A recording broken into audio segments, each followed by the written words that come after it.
And welcome to Washington. This is the Ingraham Angle.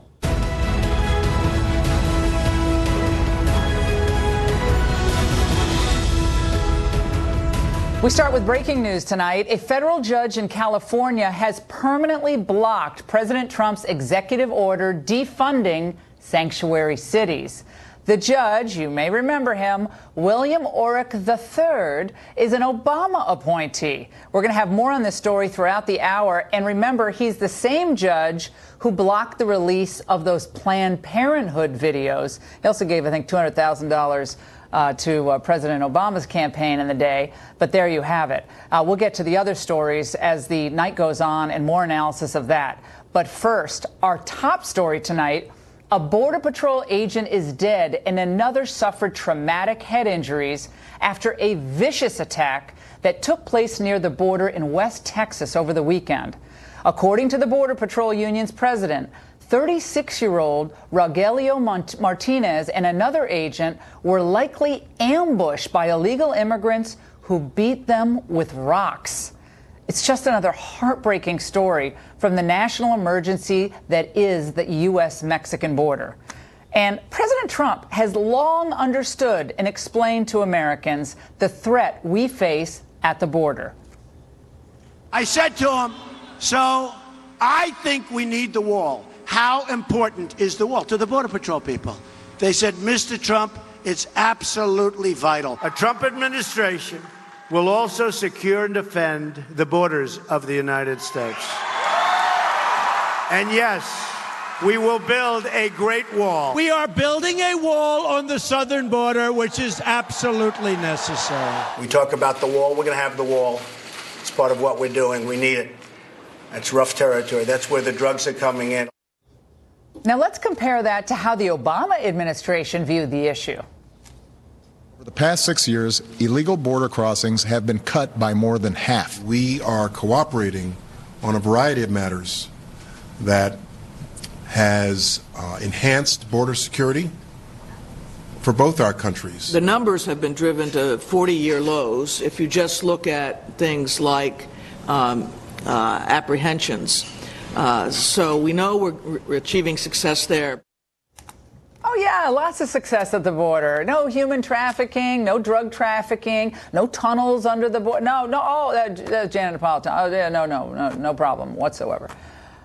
It's amazing. For reaction from San Diego, let's bring in Robert Heyer. He's a cousin of Brian Terry, who was another border agent killed, and the chairman of the Brian Terry Foundation. And, of course, remember, Mr. Terry was that Border Patrol agent killed in the line of duty back in 2010 in the infamous Fast and Furious scandal. Robert and the foundation have been assisting the family of the slain border agent during this tough time, and we're delighted he's with us. This is just another sickening example of the violence at the border, and people think it's just at the border itself. But as we know, these cartels and other thugs and criminals are operating within 18 miles inside the United States with assault weapons. In this case, presumably, they pelted the victim with rocks and other things. Your reaction? That's right, Laura. You know, it's a violent environment. Very kinetic, just as we saw with Brian Terry. Those armed rip crews were professional criminals that came and went back across the border time and time again to do one thing, and that was create violence on the American side of the border. In this case, we believe that Border Patrol agent Rogelio Martinez was ambushed by individuals. He was then violently beaten, and thank God his partner survived, who was also gravely, badly injured. But it's a very, very violent environment on the border, and I think Americans have had enough. They elected a president to secure the border, and look, we exist to do one thing, and that is to speak out on issues that affect the safety and well-being of Border Patrol agents. This was the 39th Border Patrol agent killed in the line of duty since 2003. Enough is enough. We have to secure the borders. I want to know exactly what these animals did to Agent Martinez. I don't want it whitewashed. I want to know exactly what they did to him. And I want to know who these people are. They better be apprehended. And if they're coming across the Mexican border, maybe they're Central Americans, we don't know. But all I know is President Trump was ridiculed and laughed at when he was said, build the wall. They're pouring into this country with criminals and thugs and drugs and guns and all sorts of human trafficking going on. It's dangerous for the migrants who are crossing the border who do want a better life, and our heart goes out to them. It's dangerous for them. And unfortunately, for American citizens, it's dangerous for us. It's not just the people of Texas or the Border Patrol. Border Patrol's on the front line. But these people end up in Northern Virginia. They end up in Minneapolis. They end up in Boston, Hartford, L.A., Oakland, and everywhere in between. This is what a failed government system does to the people of its own country. This is another wake-up call, and I know President Trump watches this show, and this better be the final straw for these members of Congress. Build this wall. Get this done. Well, I think you're exactly right. Look, Americans are gravely concerned. I think the wake-up call was when Brian Terry was killed almost 7 years ago next month. Well, apparently not. Apparently not. If it was a wake-up call, we would have Congress not going home for, long recesses. Would have Congress who are actually in town saying we're going to allocate real money to this border. We're going to hire more agents. We're not going to have drones flying over and reporting back to headquarters. We're going to have people on the ground. They're going to be turned right back at the border. And if you protest the Border Patrol agents, we're going to arrest you, too, because you're probably violating the law because you're interfering with the actions of a law enforcement officer. I'm sorry. His family deserves justice here, just like you helped Brian Terry's family get their own justice. And you can close it out. I'm just so infuriated at this. This should never be happening in the United States of America. Well, I think the American public spoke out when they elected President Trump as president. Now, Congress, maybe they still need a wake up. I can tell you, though, that when elected officials, either on the local, county, state, or federal level, speak out and fan the flames of protesters looking to protest against Border Patrol, and that is completely unacceptable. We are Americans together through bad and good times, we have to support these men and women. They don't want bad or good times. Now, Robert, you're being too charitable. The people who are protesting these agents from carrying out their duty are part of the problem.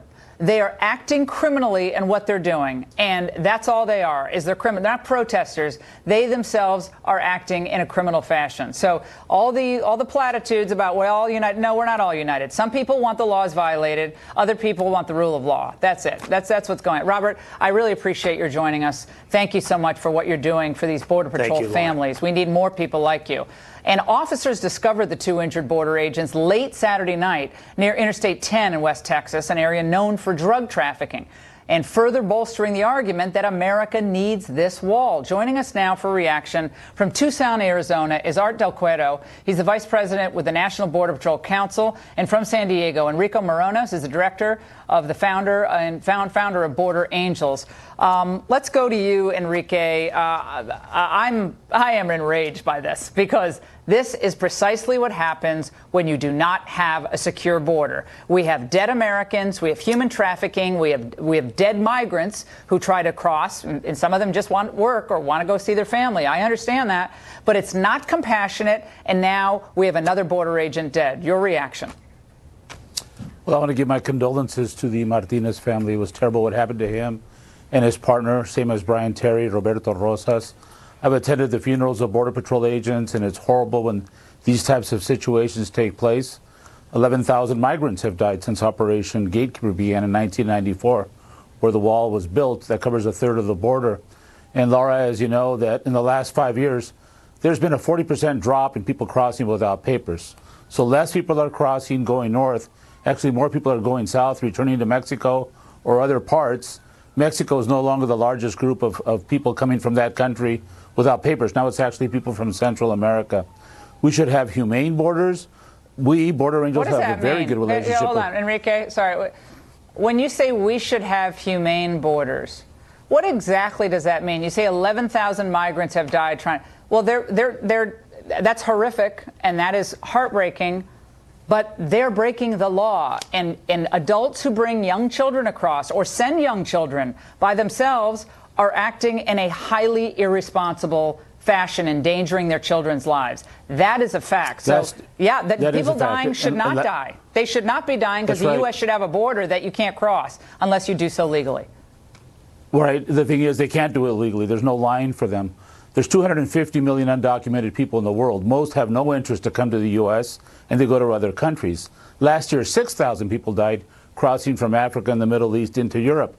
A lot of it is U.S. intervention in those countries, forcing people to flee. Okay, we're not talking about U.S. intervention. We're not talking about U.S. intervention. But you want facts? Do you want facts or do you want We're facts? talking, Enrique, about a country that has a sovereign right to protect her borders. All countries have that. You do not have a universal right to cross into someone else's border, and no person has a universal right to come in here and kill a Border Patrol agent. Art, let's go to you on this, because I am so done with Congress not doing its job here, and I don't want to take up your time. So you go ahead, sir.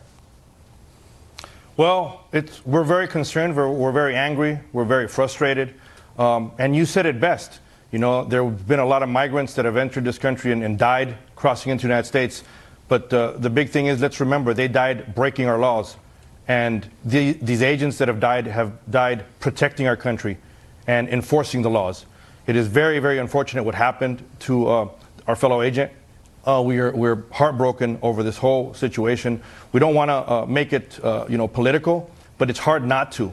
And it breaks all of our hearts. I've been talking to a lot of the people out there in that area of Texas. They're heartbroken. We're going to hear a lot of stories, I know, coming forward.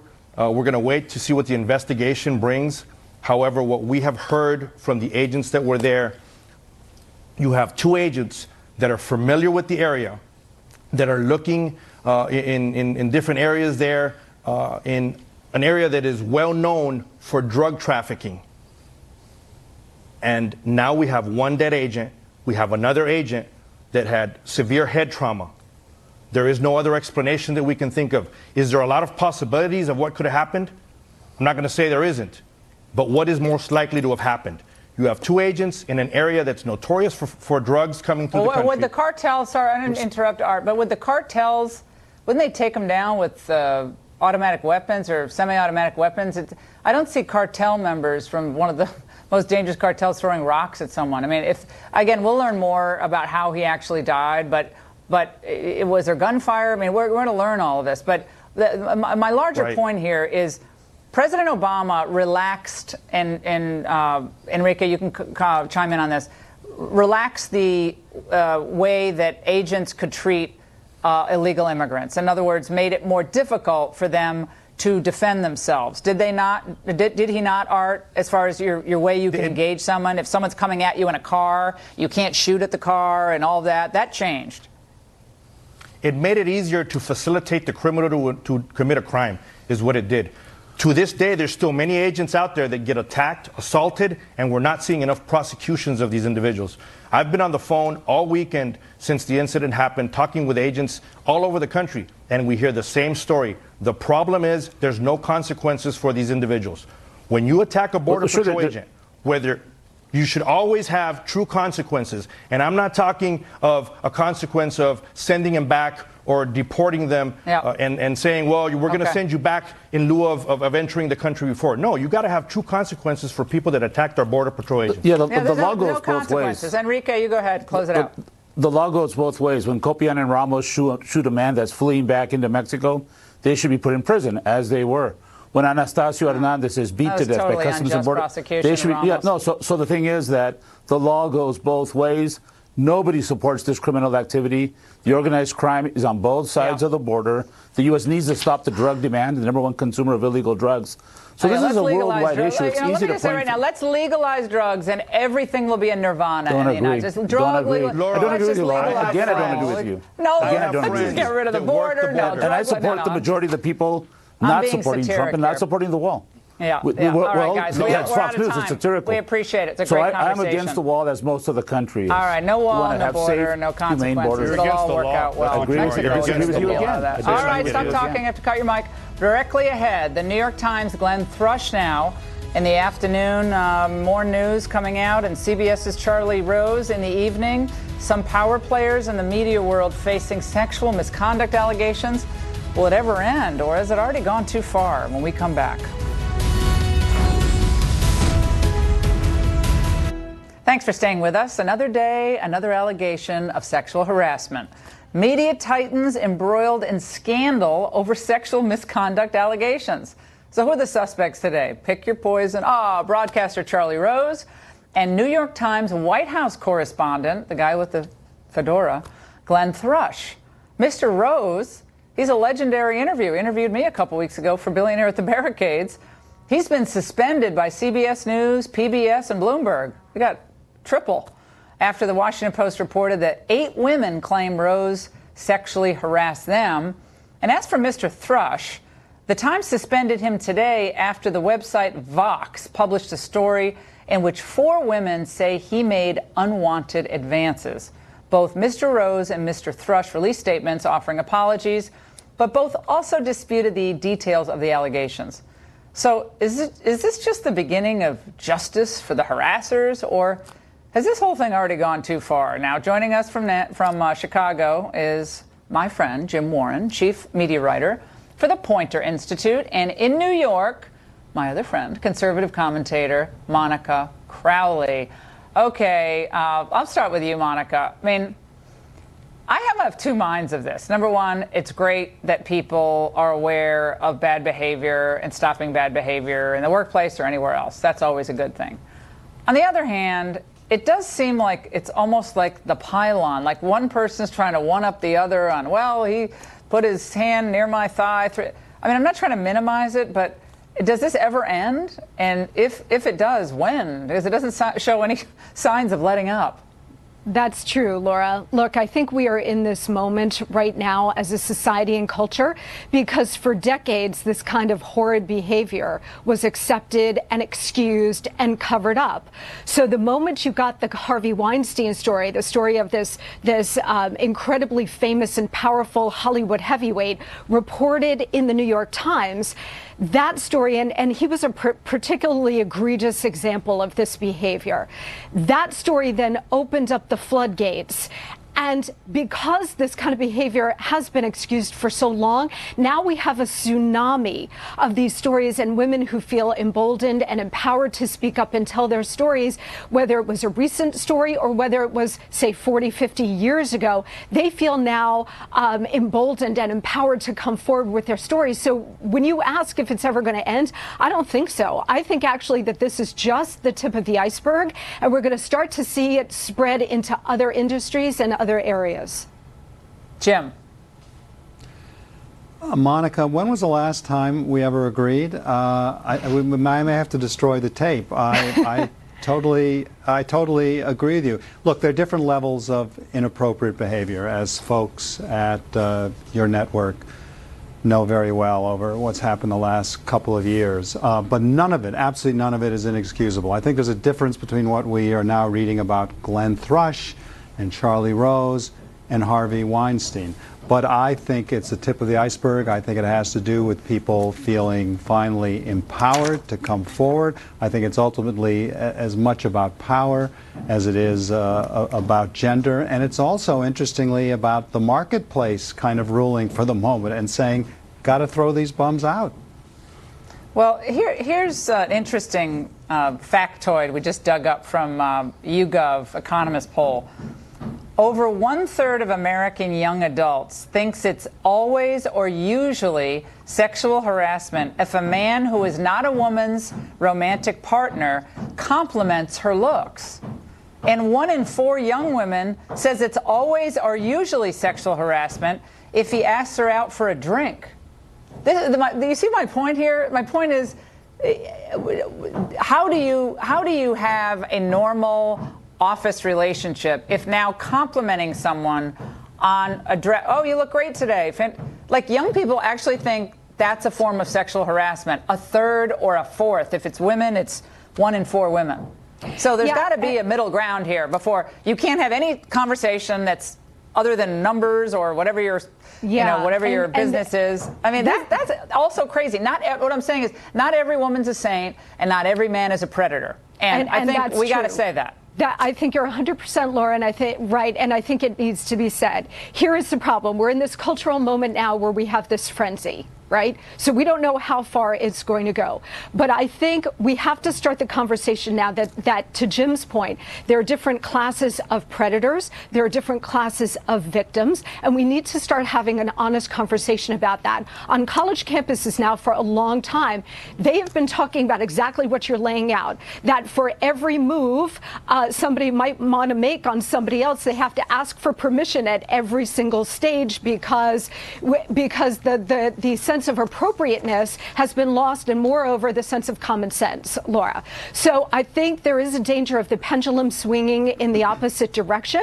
And again, this is not to excuse bad behavior in any form, but I think we got to have a conversation now where we talk about degrees and introduce some common sense and some rationality into the conversation. All right, Jim, quickly, is Charlie Rose ever going to come back from this, do you think?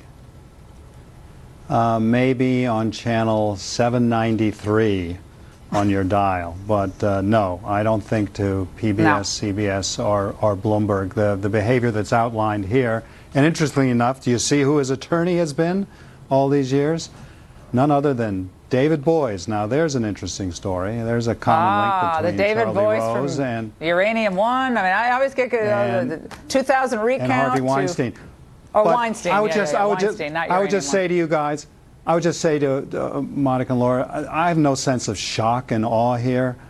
We've all known about this sort of behavior. I just realized at Amherst College in the early 1970s, we did a story that was, we considered a blockbuster on the college paper called Sleazing. It was all about the disgusting behavior of men toward women in the area. We hope people are learning, but I'll never think of a terry cloth robe quite the same after both the Rose and the Weinstein. Never. I can't even look at the hotel robes any longer. Guys, thank you. It's great to see both of you. And new sexual misconduct allegations against Democrat Al Franken. I'm telling you, it never ends. So should he resign? We're going to have a debate. 2 Democrats debating when we come back. Democrat Senator Al Franken was front page news last week for all the wrong reasons after a California radio host charged him with making unwanted sexual advances toward her and shared photographic evidence to back it up. Well, it seems Mr. Franken's problems are just getting started after a second woman has come forward with a claim of her own. 33-year-old Lindsay Menz tweeted out, quote, "In August 2010, Al Franken grabbed me while taking a photo together at the Minnesota State Fair. I felt violated and embarrassed." The year 2010 is important because it means Mr. Franken was serving in the Senate at the time of the alleged incident, which begs the question, should he resign? Joining us now for a debate are 2 Democrats. From Washington, former Hillary Clinton advisor Richard Goodstein, and from Atlanta, Robin Biro, a Democratic strategist that worked on President Obama's 2008 campaign. All right, Richard, let's start with you. Second woman, I guess, squeezed her tush or something. We were just joking that we've gone from Minnesota State Fair, corn dogs to horn dogs. Such an easy joke. But what do you think at this point? Look, when those horrible allegations about Roy Moore came out, childhood predation, the response from most Republicans was, if true. Okay? Well, how are you going to prove whether what this woman's saying is true? I mean, and the difference is, even as to Leanne Tweeden, Al Franken was apologetic. She accepted it. When it was Roy Moore, he said he's going to sue these people. Donald Trump, accused of putting his hands and fingers places we can't talk about, he said he's going to sue them. So I don't think that until we come up with some sense of proportion, the notion of Al Franken resigning over this, frankly, seems silly. Robin, your take?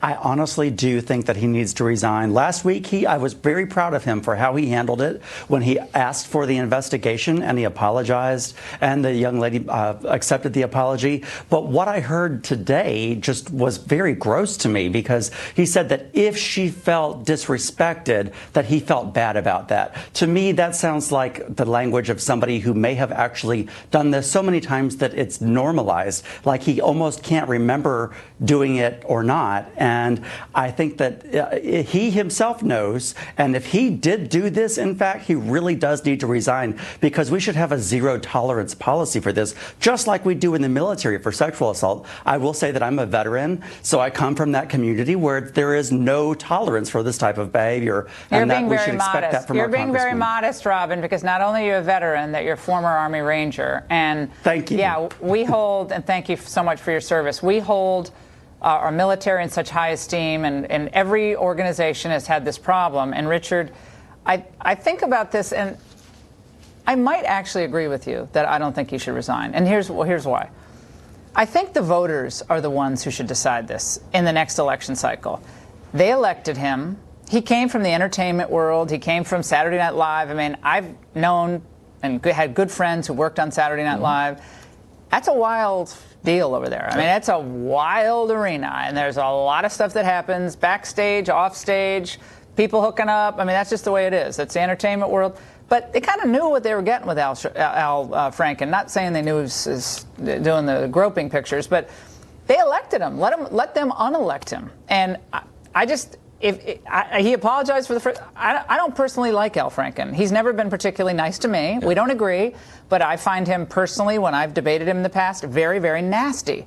By the same token, I would actually don't think he should resign. Wow. And I think the voters should decide Alabama. I think the voters should decide Minnesota. I think the voters, ultimately reelected.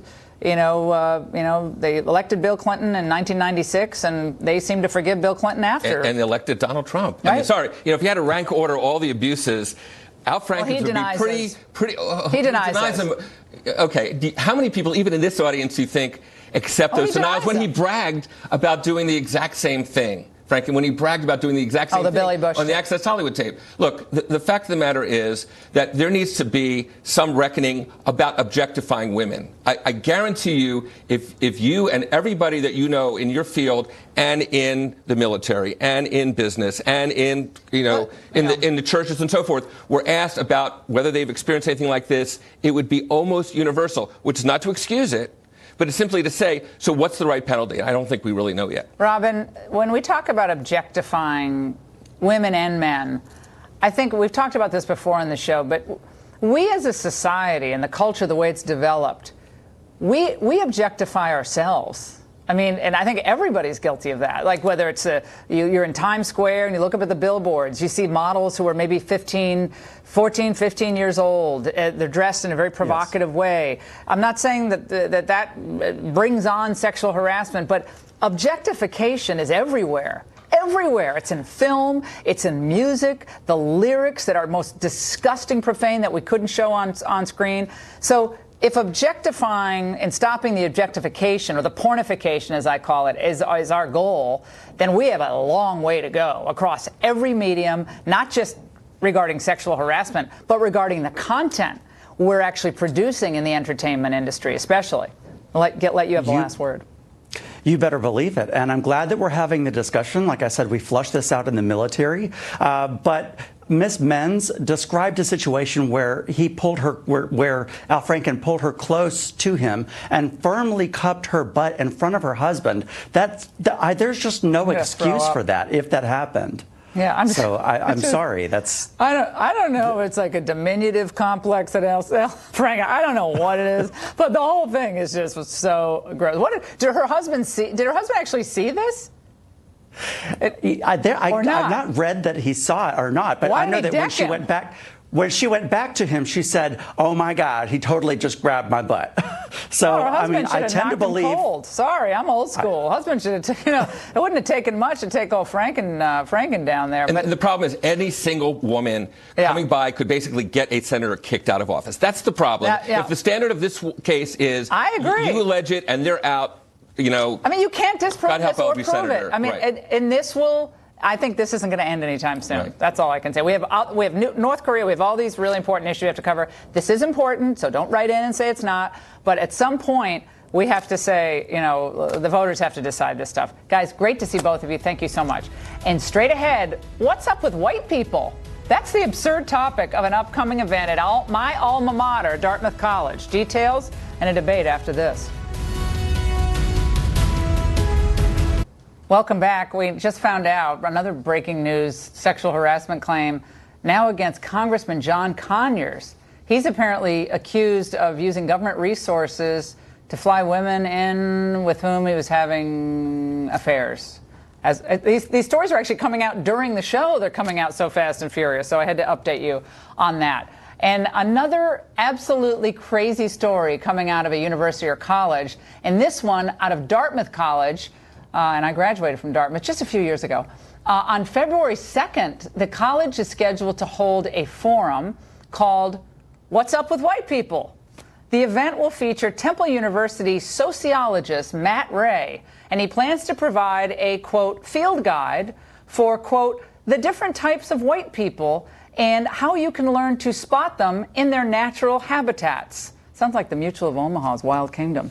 Dartmouth released a statement saying it's committed to robust debate and told Fox News that the Professor Ray does not represent the views of the college. Joining us now for reaction from L.A. is Tariq Nasheed, a film producer who also bills himself as an anti-racism strategist. All right, take it away, Tariq. How is this, and we don't know what exactly is going to happen in this, but you got kind of a summary. Right.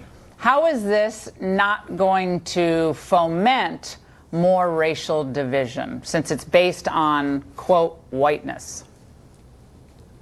I think that the professor should have worded it differently. Now, I do disagree with What's Up with White People as the title, because white people are not the problem.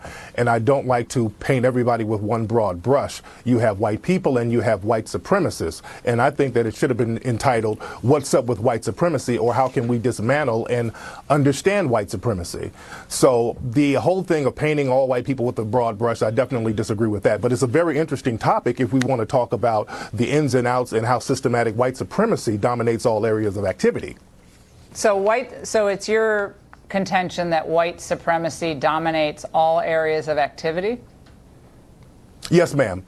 Every area of activity between human beings: labor, law, entertainment, sex, war, politics, religion. Sports? And that's the dominant. How about sports? That's the dominating system. Yes. How about sports? So absolutely. The NFL and the NBA is dominated by white supremacists? How to explain that? Yes, because you have white team owners who say that their teammates or their team players are inmates and slaves. Donald Sterling even referred to his players as slaves. And look at how they're being treated now. They're protesting non-justice and they're getting blacklisted from teams. So that just shows and proves that sports is even dominated ultimately by systematic white supremacy. So what would your solution be to that? Would you think that there should be a mandatory distribution of ownership assets based on percentage, ethnicity, or race in the country, and kind of do it in a kind of fanned out panoply of proportionality?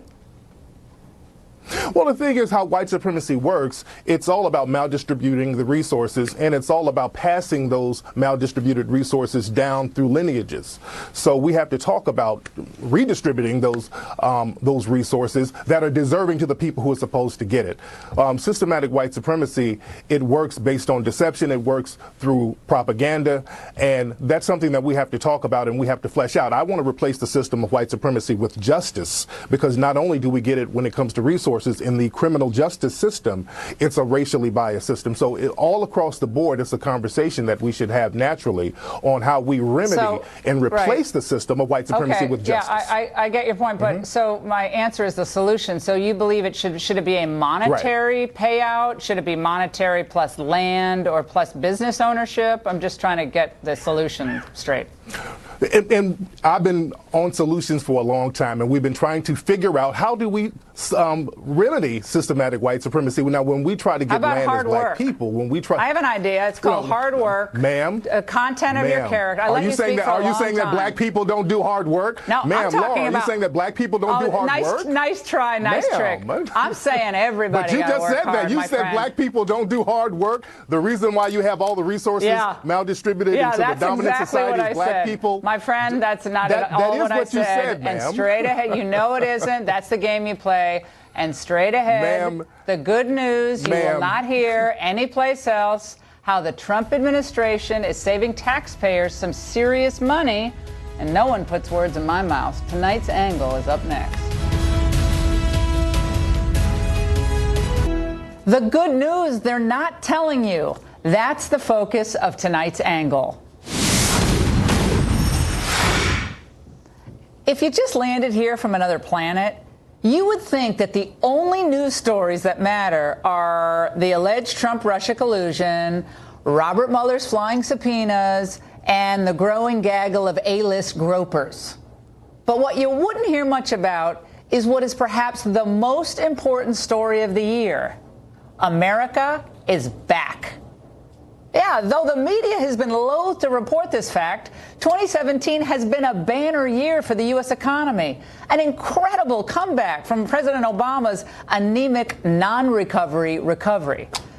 The Economist this week notes that blue-collar wages are rising. As unemployment tumbles, wage growth among factory workers, drivers, and builders now exceeds 4%. Theirs is growing faster than the wages of professionals and managers. And when you dig deeper, there's even better news. The trades are thriving. Some building contractors are seeing their wages grow by double digits year over year. That is great news. So why are things working so well? Well, first of all, he has a great team in place, President Trump. Guys like Wilbur Ross at Commerce, Steve Mnuchin at Treasury, and what Axios is calling a rising star in the administration in Bob Lighthizer, the president's U.S. trade representative. What he does, and does it really well, is he advances President Trump's America First vision in global trade dealing. So you know what I say? With Lighthizer in charge, look out Beijing, look out South Korea, watch it Mexico, and any other country that is gaming the deals that we negotiated in good faith. Lighthizer, remember this exclusive interview he gave us, said this about finally establishing an equal playing field. We should be in a position where we defend ourselves with the same amount of vigor, and I think that this president will do that. But that is a genuine threat. It's a combination of massive subsidies, of closed markets, and a focus on technology transfer. Now, his policies and this pro-American posture is already benefiting American manufacturing and the American worker. You already know that the stock market is experiencing record growth. But did you know that U.S. housing and industrial production are also up? Things are rebounding so robustly that the Federal Reserve Bank in New York is projecting a 3.8% rise in the gross domestic product. That's up a week ago, just from a week ago. And if that projection holds, this will be the best quarter for the U.S. economy in 3 years. Now, do you remember when people were laughing when Trump said this? We're going to win with every single facet. We're going to win so much, you may even get tired of winning. Now, who's laughing at him now? I don't get tired of winning, by the way. Winning is fun. And just to show that this is a president who knows how to keep his own house in order, on Friday, the Trump administration released their annual report on White House personnel. There are 110 fewer employees working for President Trump than work for Obama. You know what that saves taxpayers? That might be a drop in the bucket with the overall budget, but it saves taxpayers $5.1 million annually. I'll take that savings. And an Ingraham Angle fun fact, Melania Trump has 4 staffers compared to Michelle Obama's meager 24. And did you know that the president has donated his entire $400,000 salary to the Department of the Interior? And that money is going to be used to pay for construction and repairs to our military cemeteries. I love that. So while others continue to parrot these conspiracy theories and cover issues that mean not that much to the daily lives of most Americans, you should know that things are getting demonstratively better in big ways and in small. And it is shameful and it is biased that these presidential accomplishments get so little coverage. But I'll tell you something. Here in the Ingraham angle, we're going to fix that. We all have a little more to be thankful for this year, which should be reported honestly and celebrated. And that's the angle. Do not go anywhere. We're back in just a moment.